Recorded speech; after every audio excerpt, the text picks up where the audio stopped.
नमस्कार sir, Einstein अकॅडमीच्या YouTube चॅनलमध्ये तुमचं परत एकदा स्वागत. आज जो आपण टॉपिक शिकणार आहोत तो आहे एन्व्हायरमेंटल मॅनेजमेंट. एन्व्हायरमेंटल मॅनेजमेंटमध्ये आपल्याला कुठल्या कुठल्या गोष्टी शिकायच्या आहेत तर इकोसिस्टीम म्हणजे काय आहे, एन्व्हायरमेंटल कन्झर्वेशन कसं केलं जातं, बायोलॉजीमध्ये एन्व्हायरमेंटचे जे हॉटस्पॉट्स आहेत म्हणजेच कुठले बायोडायव्हर्सिटी हॉटस्पॉट्स जिथे भरपूर सारी विविधता दिसून येते असे बायोडायव्हर्सिटीचे काही हॉटस्पॉट्स रिजन आहेत. ते हॉटस्पॉट रिजन कुठले कुठले, त्यांचं कन्झर्वेशन कसं केलं जातं, ह्या सगळ्या गोष्टी आपल्याला ह्या टॉपिकमध्ये आता शिकायचे. जर तुम्ही ह्याचं वेटेज बघितलं तर ह्याला तुम्हाला विथ ऑप्शन्स आहेत 7 मार्क्स आणि विदाउट ऑप्शन हा टॉपिक आहे फॉर 5 मार्क्स. कंटेंट काय काय बघायचे तर आपण ऑलरेडी बघितलेले आहेत, कुठल्या कुठल्या गोष्टी आपल्याला ह्याच्यामध्ये शिकायच्यात. सो स्टार्ट करूयात. फर्स्ट आपण आपल्या इंट्रोडक्शननी what is ecosystem. So ecosystem म्हणजेच काय तर बायोटिक आणि अबायोटिक कंपोनंट्स एखाद्या एन्व्हायरमेंटमधले, एखाद्या प्लेसमधले, एखाद्या पर्टिक्युलर एरियामधले. अबायोटिक म्हणजेच नॉन लिव्हिंग आणि बायोटिक म्हणजेच लिव्हिंग कंपोनंट्स त्या दिलेल्या पर्टिक्युलर एरियामध्ये हे कन्स्टिट्यूट करतात त्या पर्टिक्युलर एरियाची इकोसिस्टीम. आणि ते बायोटिक कंपोनंट्स एकमेकांसोबत इंटरॅक्ट पण करणार आहेत. सो एन्व्हायरमेंटमध्ये इकोसिस्टीम जी आहे त्याचं डेफिनेशन जर द्यायचं झालं तर it is the ecosystem includes biotic and abiotic factors and their interaction with each another. The defined geographical area formed by biotic and abiotic factors म्हणजेच living आणि non living factors and their interaction with each other is called as ecosystem. Now what is environment? तर environment म्हणजेच all the type of physical, chemical, biotic factors जे एखाद्या लाईफला influence करतात, त्याच्या डेव्हलपमेंटला influence करतात, त्या पर्टिक्युलर गोष्टीला आपण एन्व्हायरमेंट म्हणतो. टाइप्स ऑफ इकोसिस्टीम जर तुम्ही बघितले तर 2 टाईपचे इकोसिस्टीम्स दिसतात. एक आहे नॅचरल इकोसिस्टीम जी पूर्णपणे नेचर आहे त्याने बनवलेली आहे, पूर्णपणे नॅचरली ती इकोसिस्टीम तयार झालेली आहे ज्याच्यामध्ये ह्युमनचं इंटरॅक्शन कुठंही दिसत नाही किंवा ह्युमनचं मध्ये मध्ये कुठलीही लुडबुड दिसत नाही त्या इकोसिस्टीममध्ये, त्यालाच आपण म्हणतो नॅचरल इकोसिस्टीम. दुसरी आहे आर्टिफिशियल इकोसिस्टीम जी मेंटेन ठेवण्यासाठी ह्युमन्सना इंटरफिअर करावाच लागतं. सो जिथं ह्युमन इंटरफिअरन्स दिसतो अशा इकोसिस्टीमला म्हणलं जातं आर्टिफिशियल इकोसिस्टीम. फर्स्ट नॅचरल इकोसिस्टीमचे एक्झाम्पल आहेत फॉरेस्ट, लेक, डेझर्ट. आर्टिफिशियल इकोसिस्टीमचे एक्झाम्पल आहेत garden, aquarium. What is ecology? So ecology ecosystem जर बघितलं तुम्ही तर इकोलॉजी म्हणजेच काय, it is the science that deals with study of interactions between biotic and abiotic organisms. ज्यावेळेस आपण स्टडी करू त्या पर्टिक्युलर इंटरॅक्शनचा त्यावेळेस त्याला टर्म काय दिलेली आहे, ecology. Now let us start with all the factors which are present in an ecosystem. Already आपण बोललं की 2 फॅक्टर्स असतात, एक आहे अबायोटिक, दुसरा असतो बायोटिक. म्हणजेच एक लिव्हिंग नॉन लिव्हिंग प्रेझेंट असतात फॅक्टर्स. अबायोटिक म्हणजेच कुठले फॅक्टर्स बोलतो आपण, नॉन लिव्हिंग. बायोटिक म्हणजेच कुठले फॅक्टर्स, लिव्हिंग. जर तुम्ही बघितलं तर बायोटिक फॅक्टर्सना 2 ग्रुप्समध्ये अजून डिवाइड केलेले आहे. ते आहेत फिजिकल फॅक्टर्स, दुसरे आहेत केमिकल फॅक्टर्स. फिजिकल फॅक्टरमध्ये एअर, वॉटर, सनलाईट ह्या सगळ्या गोष्टी इन्क्लुडेड आहेत. केमिकल फॅक्टर्समध्ये न्यूट्रिएंट्स आणि सॉल्ट इन्क्लुडेड आहे. त्यात पण पुढे बघितलं तर काही इनऑर्गॅनिक सबस्टन्सेस असतात आणि काही ऑर्गॅनिक सबस्टन्सेस असतात. इनऑर्गॅनिक म्हणजेच कॅल्शियम, सोडियम, पोटॅशियम असेल. ऑर्गॅनिक सबस्टन्समध्ये आपले अमायनो ॲसिड्स असतील, प्रोटीन्स असतील, कार्बोहायड्रेट्स असतील, न्यूक्लिक ॲसिड्स असतील. ह्या सगळ्या गोष्टी कशामध्ये येतात, ऑर्गॅनिक सबस्टन्समध्ये येतात. दुसरं जे आहे ते आहे बायोटिक कंपोनंट्स. बायोटिकमध्ये एक आहे ऑटोट्रॉपिक, दुसरे आहेत हेटेरोट्रॉपिक. ऑटोट्रॉपिक म्हणजेच असे ऑर्गॅनिझम्स जे स्वतःचं फूड स्वतः तयार करू शकतात. For example plants. So plants कशामध्ये येणार आहेत, ऑटोट्रॉपिकमध्ये, ज्यांनाच आपण काय म्हणतो, producers of the ecosystem, producers of the food chain. दुसरे आहेत हेटेरोट्रॉपिक म्हणजे जे ऑटोट्रॉपिक ऑर्गॅनिझम्सवरती किंवा दुसऱ्या ऑर्गॅनिझम्सवरती फूडसाठी डिपेंडेंट आहेत, त्यांना आपण म्हणतो हेटेरोट्रॉपिक. हेटेरोट्रॉपिकमध्ये तुम्ही बघाल तर पहिल्या तुम्हाला दिसतील कंझ्युमर्स, नंतर तुम्हाला दिसतील डिकम्पोजर्स. कंझ्युमर्स म्हणजेच कोण, ॲनिमल्स. प्रायमरी कंझ्युमर जे प्लांट्सना खाणार आहेत, सेकंडरी कंझ्युमर्स म्हणजे जे प्रायमरी कंझ्युमर्सना खाणार आहेत, टर्शरी कंझ्युमर्स म्हणजे जे सेकंडरी कंझ्युमर्सना खाणार आहेत. नंतर कोण बघितलं आपण, डिकम्पोजर्स. ह्यामधले plants, primary consumer, secondary consumer, tertiary consumer कुणीही कुठल्याही लेवलचं ऑर्गॅनिझम जर मेला, डेथ झाली त्याची, तर त्याचं डिकम्पोजिशनची प्रोसेस जी आहे ती कोण करतं, तर ती करतं डिकम्पोजर, ज्याच्यामध्ये कोण कोण इन्क्लुडेड आहेत, बॅक्टेरिया, फंगसेस आणि अदर मायक्रोब्स त्याच्यामध्ये इन्क्लुडेड आहेत, जे कुठल्याही डेड सबस्टन्सचं, प्लांट असो ॲनिमल असो, त्याचं डिकम्पोजिशन प्रोसिजर सुरू करणार आहे आणि त्याला डिकम्पोज करून टाकणार आहे आणि कन्वर्ट करणार आहे त्याच्यामधले सबस्टन्सेस, इनऑर्गॅनिक, ऑर्गॅनिक सबस्टन्सेस जे असतात त्यांना. Let us see now food chain. What is food chain? The sequence of transfer of matter and energy in the form of food from organism to organism, from producers to primary consumers, primary consumer to secondary consumers. Food जे आहे ते transfer होत राहते आणि एकाकडून दुसरीकडे, दुसऱ्याकडून तिसऱ्याकडे up to decomposer हे फूड जे आहे ते ट्रान्सफर होतच राहतं आणि ह्या चेनला आपण जे म्हणतो फूड चेन. इथे जर तुम्ही बघाल तर तुम्हाला दिसेल काय काय दाखवलंय त्यांनी. पहिलं आहेत ग्रास, जे काय आहेत, प्रोड्युसर्स, जे सनलाईट वापरून स्वतःचं फूड स्वतः तयार करणार आहेत, ज्यांना आपण ऑटोट्रॉप्स असं म्हणतो. दुसरे आहेत प्रायमरी कन्झ्युमर्स, जे ग्रासला खाणार आहेत. नंतर येतात सेकंडरी कन्झ्युमर्स, जे प्रायमरी कन्झ्युमर्सना खाणार आहेत, म्हणजेच ग्रास हॉपरला फ्रॉग खाणार आहे. नेक्स्ट आहेत टर्शरी कन्झ्युमर्स, एक्झाम्पल स्नेक, जे फ्रॉगला खातात. नंतर आहेत हॉक, दॅट इज फायनल कन्झ्युमर, जो कुणाला खाणार आहे, टर्शरी कन्झ्युमरला, दॅट इज स्नेकला. आता येतात डिकम्पोजर्स. सो ह्यामधलं कुणाचीही डेथ झाली तरी पण त्यांच्यावरती ॲक्ट करणारे, त्या डेड ऑर्गॅनिझमवरती ॲक्ट करणारे, त्यांना डिकम्पोज करणारे असतात डिकम्पोजर्स. कोण बोललो आपण डिकम्पोजर्स आहेत, बॅक्टेरिया, फंगस, बाकीचे मायक्रोब्स हे डिकम्पोजर्स आहेत. Components of food chain, just we have seen producers म्हणजेच कोण, प्रायमरी कन्झ्युमर्स म्हणजेच कोण. So producers, organism that produces the food, their own food with the help of solar energy, means with the help of sunlight. Example plants, blue green algae, some bacteria, हे कसे आहेत, they are the autotrophs which can produce their own food. Second, primary consumers म्हणजेच कोण, herbivores. कोण असतात herbivores, जे plants ना खातात, त्यांना आपण काय म्हणतो, herbivores. Animals that feed on plants, example grasshopper, goats, cow, etc. Secondary consumers हे आहेत omnivores, animal that feed on the primary consumers, cat, dog, frog, etc. नंतर येतात टर्शरी कन्झ्युमर्स, म्हणजे असे ॲनिमल्स जे सेकंडरी कन्झ्युमरवरती फीड करणार आहेत, एक्झाम्पल वुल्स, स्नेक. लास्टला अपेक्स कन्झ्युमर्स, कार्निवोर्स, जे कुणाला फीड करणार आहेत, टर्शरी कन्झ्युमर्सना फीड करणार आहेत, tiger, lion, eagles etcetera. So हे प्रत्येक पुढची लेवल त्याच्या आधीच्या लेवलला काय करते, कन्झ्युम करते ॲज अ फूड म्हणून. लास्ट येतात decomposers, microbes that obtain energy by breakdown of dead plants or animal and their waste. Already आपण बघितलं यातल्या कुणाची पण डेथ झाली तरी त्याच्यावरती कोण ॲक्ट करतं, कोण डिकम्पोजिशनची प्रोसिजर सुरू करतं, तर ते असतात decomposers. Example bacteria, fungus, termites etcetera. Let us see what you have studied and answer the questions. First, butterfly is a dash. कशावरती फीड करतो बटरफ्लाय, मग तो काय झाला, so butterfly is the primary consumer. State whether the given statement is true or false. Ecosystem is the basic functional unit used to study ecology. Yes, it is true. Find the odd one out. Water, sunlight, decomposers आणि soil.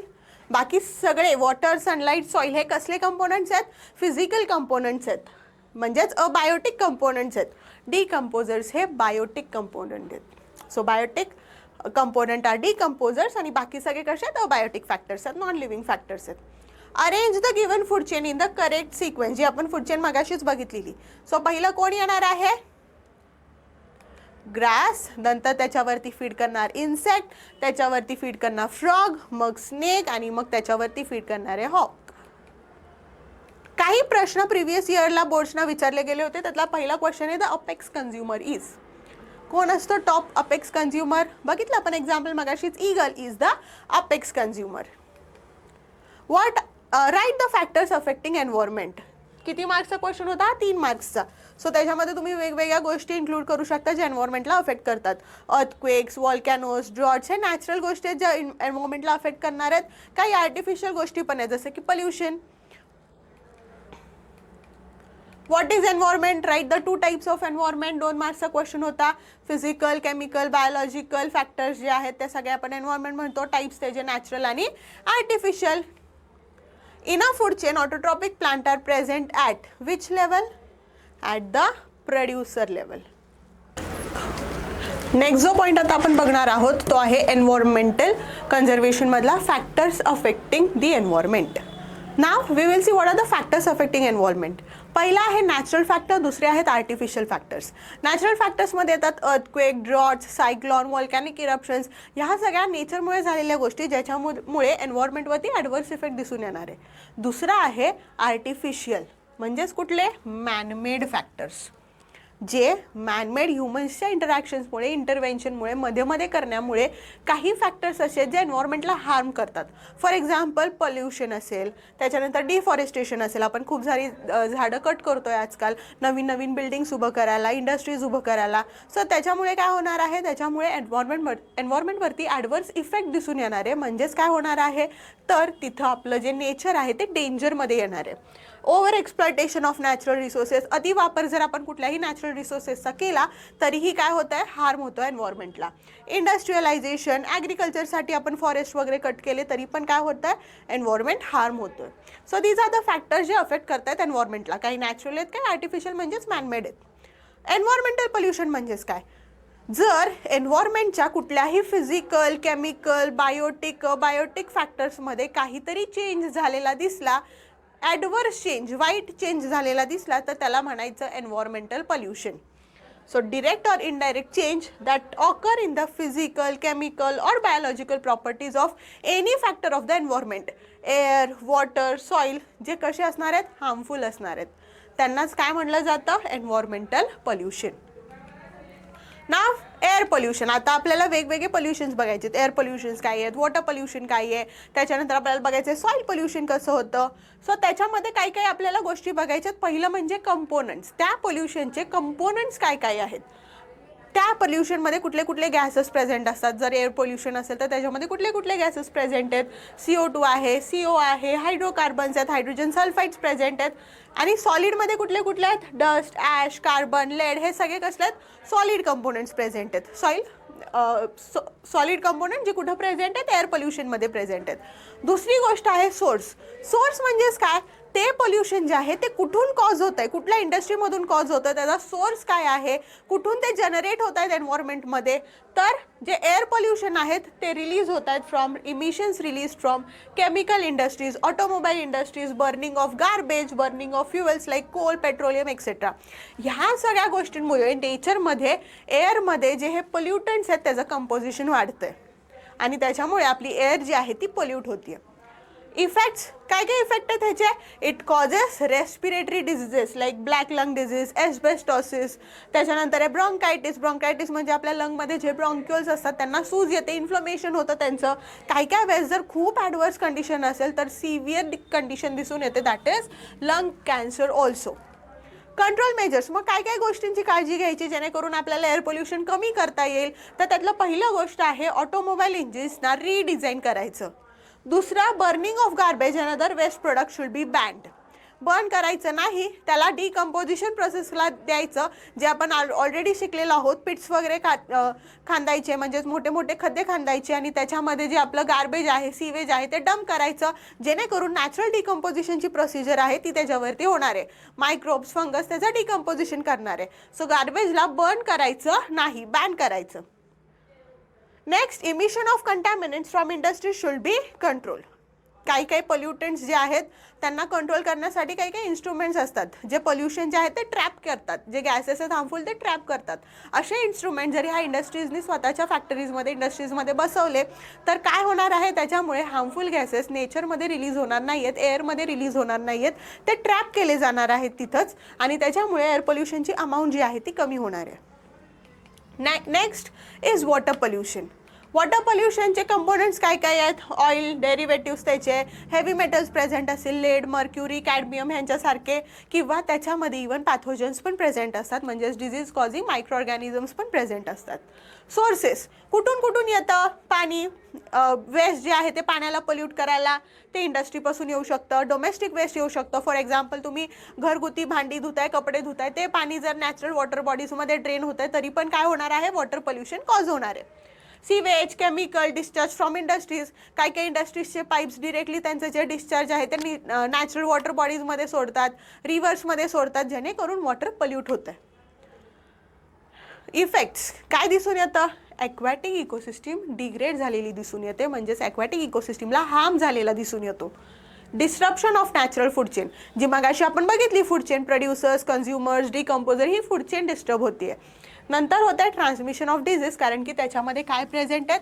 Pathogens present आहेत, ज्याच्यामुळे वेगवेगळे diseases transfer होणार आहेत, transmit होणार आहेत ह्युमन्सना. Control measures काय काळजी घ्यायची?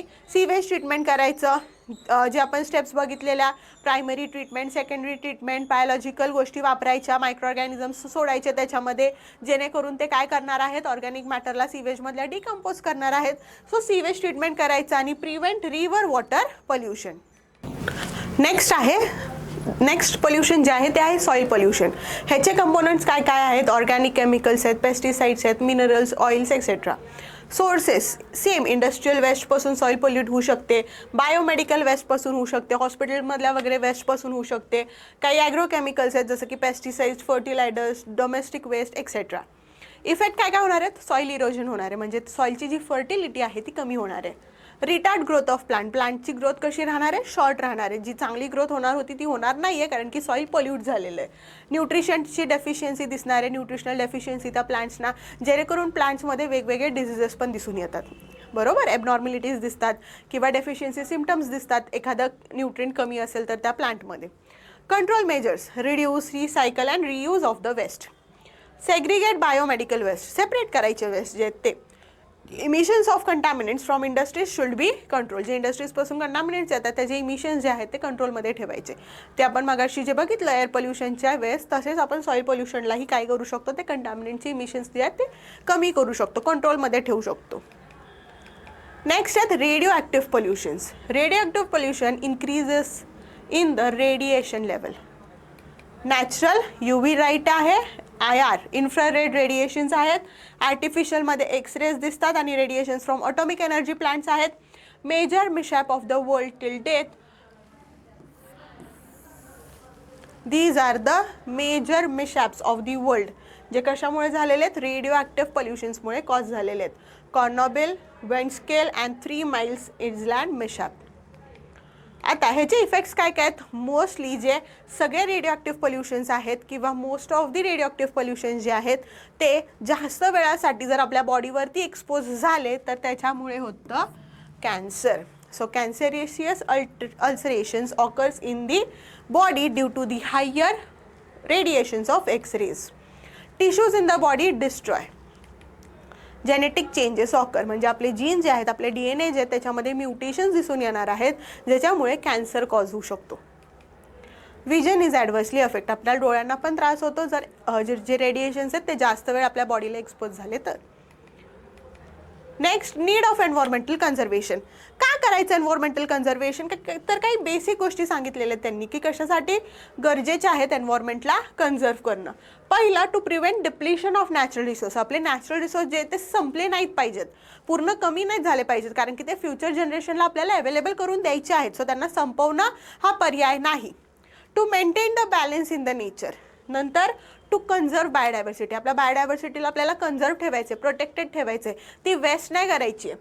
To prevent environmental damage. To solve the natural and artificial problems. आणि लास्टला to reduce the impact of pollution. जे पोल्युशन होतं आहे नेचरमध्ये त्याचं इम्पॅक्ट आपल्याला कमी करायचं आहे, ग्लोबल वॉर्मिंग कमी करायचं आहे.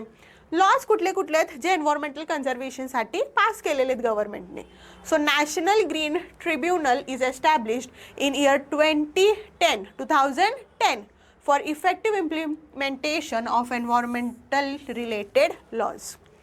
Forest Conservation Act 1980.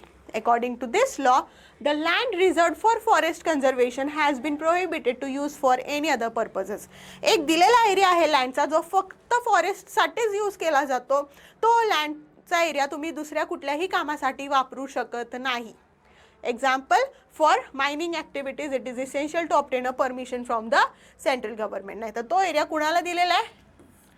Reserved for forest conservation, which cannot be used for any other purposes. Next, Environmental Protection Act 1986.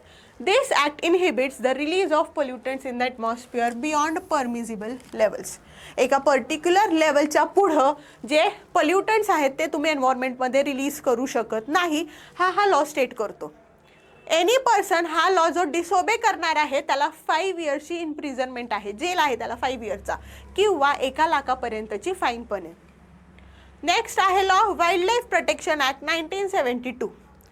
Clause 49A, 49B and 49C. काय काय सांगतं? पहिला ए वाला, trading of rare animal has been completely banned. जे trading केलं जातं ॲनिमल्सचं ते आता बॅन केलेलं आहे. Use of articles prepared from skin or organs of wild animal has been banned. Belts, chappals, purses हे जे बनवले जातात ॲनिमल्सच्या स्किनपासून ते प्रोडक्ट्स बॅन केलेले आहेत. Disclosure of stock of artifacts made from rare wild animal is compulsory. Now, the big story of a small man. एका मॅनची story दिलेली आहे ह्यांनी, ज्यांचं नाव होतं जाधव मोलाई. Born in year 1963 and working as a forest worker since the age of 16 years. What he did? In 1979, a local social forestry department began a social afforestation project in 200 hectares of land. कुठं? आसाममध्ये. Molai continued plantation even after completion of the project. प्रोजेक्ट संपल्यानंतर पण ह्यांनी काय केलं? Plantation सुरूच ठेवलं. त्याच्यामुळे काय झालं? As a result of 30 years of efforts put by Molai, a jungle is known as Molai jungle. ज्याच्यामुळे तो एरिया जो आहे तो फॉरेस्टचा जो एरिया आहे तो काय झाला? फ्लरिश झाला आहे. ते जंगल फ्लरिश झालं आहे. त्यालाच नाव काय दिलं? Molai jungle. He was awarded with Padmashri award by the government of India. Next point is biodiversity. What is biodiversity? The variety of organisms which are present in that particular area is called as biodiversity.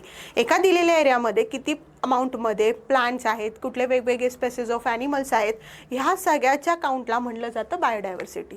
So term use to refer a variety of organisms found in a particular area or environment. Levels of biodiversity, 3 levels दिसून येतात biodiversity. एक आहे genetic diversity जी gene लेवलला दिसते, दुसरी आहे spaces diversity, तिसरी आहे ecosystem diversity. Diversity among the members of same species is called as genetic diversity. For example आपण ह्युमन्स, आपण सगळे सेम स्पेसिसला बिलॉंग करतो, पण तरीही आपल्यामध्ये व्हेरिएशन्स दिसतात कारण की आपलं जीन्स जे आहे ते वेगवेगळे आहेत, आपला क्रोमोझोम वेगळे आहे, आपला DNA वेगळे आहे. Example diversity among different varieties of the mangoes. दुसरं स्पेसिस डायव्हर्सिटी म्हणजेच काय? Diversity among the members of different species. वेगवेगळ्या स्पेसिस घेतल्या की त्यांच्यामध्ये जी डायव्हर्सिटी दिसते त्याला म्हटलं जातं species diversity. Members among plants and animals, microbes. वेगवेगळ्या स्पेसिसमध्ये प्लांटची वेगळी स्पेसिस घ्या, ॲनिमल्सच्या वेगवेगळ्या स्पेसिस घ्या, त्यांच्यामध्ये तुम्हाला काय दिसणार आहेत? तर डिफरन्सेस दिसणार आहेत. त्या डिफरन्सेसला डायव्हर्सिटीला म्हटलं जातं स्पेसिस डायव्हर्सिटी. नंतर आहे इकोसिस्टम डायव्हर्सिटी. म्हणजेच काय असणार? Diversities among different ecosystems. Pond ecosystem, forest ecosystem, grassland ecosystem ह्यांच्यामध्ये जी डायव्हर्सिटी दिसून येते त्याला म्हटलं जातं ecosystem diversity. Next we will see what are sacred groves. असे काही एरियाज आहेत फॉरेस्टमधले जे देवाच्या नावाखाली प्रोटेक्ट केलेले आहेत. They are protected at the name of god. They are in fact sanctuaries conserved by the local people. तिथे राहणारे जे लोकल पीपल आहेत त्यांनी तो एरिया जो आहे किंवा ते फॉरेस्ट जे आहे तिथला एरिया पर्टिक्युलर असेल किंवा तिथले काही पर्टिक्युलर सेट ऑफ ट्रीज असतील त्यांना देवाच्या नावाखाली at the name of God त्या ट्रीजना प्रोटेक्ट करून ठेवलेलं आहे, सेव्ह करून ठेवलेलं आहे, जिथं तुम्हाला जास्त अमाऊंटमध्ये व्हरायटीज दिसणार आहेत, बायोडायव्हर्सिटी प्रेझेंट दिसणार आहे. There are more than 13,000 sacred groves reported in India. किती आहेत टोटल sacred groves? 13,000.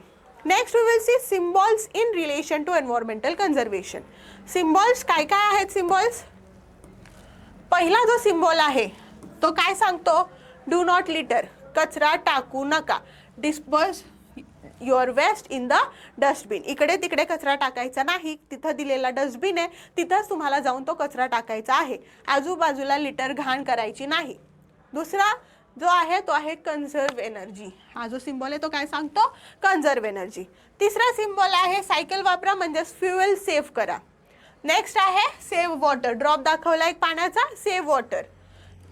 प्लास्टिकची बॅग दाखवली आणि त्याला बॅन केलेले म्हणजे say no to the plastic bag. Object suitable for composting. हे अर्थ दाखवलं आणि सगळ्यांनी त्याला प्रोटेक्ट करताना दाखवलंय, सो सेव्ह अवर अर्थ. लास्टला आहे रिड्यूस, रियूज आणि रिसायकल. चेन आहे ती जी कंटिन्यू फिरतच राहिली पाहिजेत. Now we will see few questions. Each human being is different is an example of which level of biodiversity? मगाशीच मी सांगितलं तुम्हाला example. It is the example of genetic diversity. State whether the given statement is true or false. Generally, sacred groves are the forest conserved by government forest department. No, they are conserved by the local peoples. So it is false. Which law prohibit the use of land reserved for forest conservation for any other purpose? जो आपण first law बघितला, जो particular area फक्त फॉरेस्टसाठीच दिला जातो, दुसऱ्या कशासाठीही त्याला use करणं अलाउड नाही. So forest conservation act 1980. Symbols reduce, reuse, recycle तो फर्स्ट सिम्बॉल आहे आणि दुसरा जो सिम्बॉल आहे that is renewable solar energy. Right a short note on environmental conservation. हा 2 मार्कला क्वेश्चन विचारलेला आहे. प्रिव्हियस इयरचे क्वेश्चन्स आहेत. नंतर विचारलेलं match the correct pair. So हा 1 मार्कचा क्वेश्चन आहे. फॉरेस्ट कन्झर्वेशन ॲक्ट कुठल्या इयरमध्ये पास केलेला? In year 1980. मगाशी एक क्वेश्चन आपण बघितला तो. So forest conservation act was passed in year 1980. What do we learn from the story of Molai? काय सांगितलं? हे 2 मार्कला क्वेश्चन विचारलेलं आहे. काय काय करायचं की आपण आपलं नेचर कन्झर्व करण्यासाठी, ट्रीज प्लांटेशन करण्यासाठी कुठले कुठले एफर्ट्स घेऊ शकतो आणि त्याच्यामधून आपल्याला जो रिझल्ट भेटणार आहे तो किती सुंदर असणार आहे हे सगळं आपल्याला त्या स्टोरीमधून कळतं. सो ते तुम्ही 2 मार्क्सला क्वेश्चन लिहू शकता. Explain the meaning of following symbols. पहिला, इकडे तिकडे कचरा टाकायचा नाही, यूज डस्टबिन. दुसरं काय आहे? Save energy. आणि तिसरं काय आहे? Save fuel. Conserve energy, save fuel. Genetic changes occur due to dash pollution.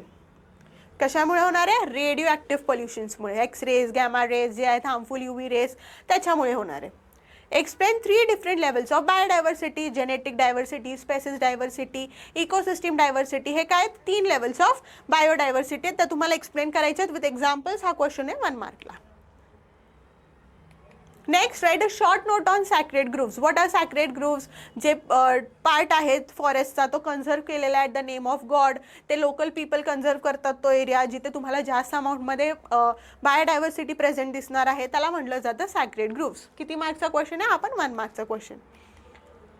How can biodiversity be conserved? Give any 4 points. 2 मार्कचा क्वेश्चन आहे हा. कुठलेही 4 पॉईंट्स लिहायचे की तुम्ही बायोडायव्हर्सिटी कसं कन्झर्व करू शकाल. ॲक्ट्स लिहायचे वेगवेगळे किंवा प्लांटेशन प्रोग्राम लिहायचं, मोलाईचं एक्झाम्पल द्यायचं. Complete the following charts. What are the effect of radio active pollution? Cancerous alteration होतं, त्याच्यानंतर डिस्ट्रक्शन ऑफ टिश्यूज होतात, इफेक्ट ऑन विजन आणि change in the genetic constitution. The last point is biodiversity hotspot. What are biodiversity hotspot? असे places अर्थवरचे जिथे तुम्हाला जास्त अमाऊंटमध्ये diversity present दिसते त्याला म्हणलं जातं hotspots. So places on the earth that have both biologically rich and deeply threaten.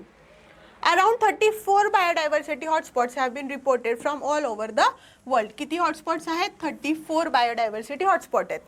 At present 15.7% of earth area was occupied by the hotspot. But at present किती एरिया राहिला आहे? फक्त 2.3% of the area is occupied by hotspot. Thus 86% of the sensitive areas are destroyed. किती होता आधी? 15.7. किती आला आहे? 2.3 वरती. 86% काय झालेलं आहे? डिस्ट्रॉय झालेलं आहे already. Endangered heritage places of India. पहिला आहे वेस्टर्न घाट, नंतर आहेत मानस सेंच्युरी आसाममधली आणि नंतर आहे सुंदरबन सेंच्युरी वेस्ट बेंगालमधली. Under threaten asiatic lion, wild bison, tiger and rhino आणि इथे tiger and local environment. Reasons काय काय आहेत? पहिलं जे आहेत वेस्टर्न घाट्समध्ये जे अंडर थ्रेटन झालेले त्यांचे रिझन आहेत मायनिंग इंडस्ट्रीज. दुसरं इथं कमी होण्याचं रिझन आहे construction of dams and इनडिस्क्रिमिनेशन use of water. आणि तिसरा रिजन जो आहे सुंदरबन सँच्युरी, तिथं टायगर किंवा लोकल एन्व्हायरमेंट थ्रेटन होण्याची रिझन्स आहेत डॅम, डिफॉरेस्ट्रेशन, झाडं वगैरे कापली होती, exclusive fishing etcetera.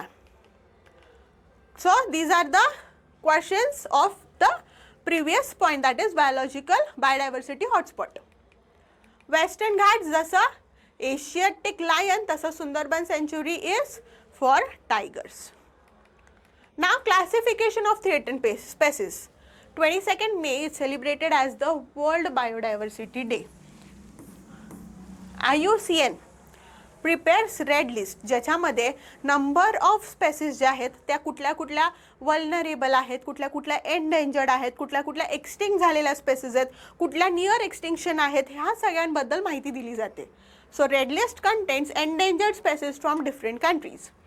Pink page of this book contains the name of endangered species, while green page contains the name of previously endangered but presently safe species. Green म्हणजेच काय, आता ती spaces संपत नाहीये, ती सेफ आहे. पण पिंक पेजेस म्हणजे आता ती स्पेसिस जी आहे ती on the verge of extinction आहे, एंडेंजर्ड आहे.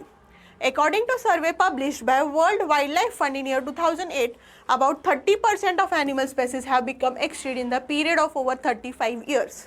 35 वर्षांमध्ये 30% ॲनिमल्स काय झालेले आहेत, एक्सटिंक्ट झालेले आहेत. एंडेंजर्ड स्पेसीज म्हणजेच काय, on the verge of extinction. Example lion, tailed monkey. Rare species म्हणजेच कुठल्या, त्यांचा नंबर कमी झालेला आहे, कन्सिडरेबली डिक्रीज झालेला आहे. रेड पांडा, मस्क डिअर असेल. Vulnerable species, number of organism खूप कमी आहे, टायगर, लायन. लास्टला indeterminate species, organisms appear to be endangered but there is no definite information. Example giant squirrel. Okay, now dash is observed as the world biodiversity day. Just बघितलं आपण 22nd May. Dash prepares the red list. कोण करतं prepare red list? IUCN. Vulnerable species lion, dash red panda. कसला red panda? Rare species. काही previously asked questions होते. Giant squirrel is example of dash threatened species. It is example of indeterminate. Complete the flow chart. Color of the page in the red list of endangered species. कुठल्या कलरचे? Pink colour and green colour. Next chapter at glance. शॉर्टमध्ये आपण काय काय बघितलं सगळं. सुरुवातीला आपण बघितलं environment form by biotic and biotic factor, that is living non living, त्यांच्या इंटरॅक्शनला म्हणलं जातं इकोलॉजी. टाइप्स बघितले आपण पोल्युशनचे, एअर, वॉटर, सॉईल आणि रेडिओ ॲक्टिव्ह पोल्युशन. त्याच्यानंतर आपण लॉज बघितले. फॉरेस्ट कन्झर्वेशन ॲक्ट 1980 मध्ये पास झालेला, एन्व्हायरमेंटल प्रोटेक्शन ॲक्ट 1986 मध्ये पास झालेला, वाईल्ड लाईफ प्रोटेक्शन ॲक्ट बघितले आपण जो 1972 मध्ये पास झालेला. त्याचे क्लॉज होते 3, 49A, 49B अँड 49C. नंतर आपण बायोडायव्हर्सिटी बघितलं, त्याचे 3 लेवल्स बघितले, स्पेसीज लेवल, त्याच्यानंतर जेनेटिक लेवल आणि इकोसिस्टीम लेवल. सो हा चॅप्टर जो आहे तो इथं संपतोय. Now we will see you in the next lecture with a new topic. Thank you.